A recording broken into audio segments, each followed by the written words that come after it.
America అధ్యక్షుడు Trump, Tesla అధినేత Elon Musk వ్యవహారం చిలికి గాలివానలా మారింది. బిగ్ బ్యూటిఫుల్ బిల్లును మస్క్ వ్యతిరేకించడంతో మొదలైన ఈ గొడవ టెస్లా అధినేత కొత్త పార్టీ పైన ప్రకటన చేసే వరకు వెళ్ళింది.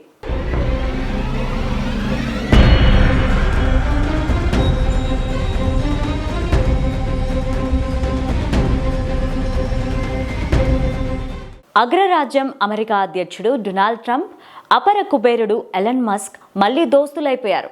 ట్రంప్ మీద తాను చేసిన ఆరోపణలపైన టెస్లా అధినేత పశ్చాత్తాపం చెందారు. ప్రెసిడెంట్కు ఫోన్ కాల్ చేసిన ఆయన అనంతరం బహిరంగంగానే విచారం వ్యక్తం చేశారు. దీనిపైన ట్రంప్ కూడా స్పందించారు. మస్క్ను ఆయన క్షమించారు.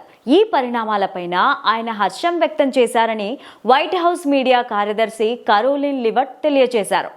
గత వారం ట్రంప్ మీద పెట్టిన పోస్టుల విషయంలో తాను చింతిస్తున్నానని, అవి చాలా దూరం వెళ్లాయంటూ ట్వీట్లో పెట్టిన కొత్త పోస్టులో మస్క్ రాసుకొచ్చారు. దీనికంటే ముందు ట్రంప్కు మస్క్ ప్రైవేటుగా ఫోన్ కాల్ చేశారని సమాచారం.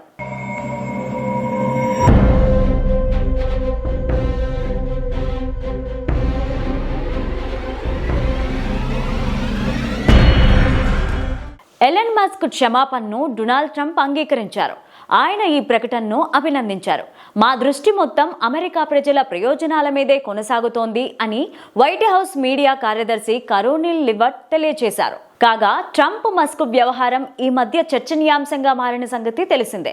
యుఎస్ సర్కార్ తీసుకొచ్చిన బిగ్ బ్యూటిఫుల్ బిల్లును మస్క్ వ్యతిరేకించడంతో అధ్యక్షునికి ఆయనకు మధ్య దూరం పెరిగింది. ఈ క్రమంలో ట్రంప్ పైన మస్క్ సంచలన ఆరోపణలు చేశారు. తన మద్దతు లేకపోతే ఆయన ఓటమి పాలయ్యేవారని అన్నారు.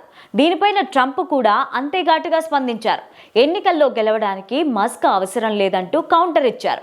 కొత్త పార్టీ దిశగా ఆలోచనలు చేస్తున్నట్టు మస్క్ అనడంతో అసలు అమెరికాలో ఏం జరుగుతోందంటూ అంతా అటువైపు దృష్టి సారిస్తున్నారు. అయితే తాజాగా ట్రంప్కు మస్క్ సారీ చెప్పడం, ఆయన క్షమాపణను అధ్యక్షుడు అంగీకరించడంతో ఇక కాంట్రవర్సీకి చెక్ పెట్టినట్లే అని విశ్లేషకులు అంటున్నారు.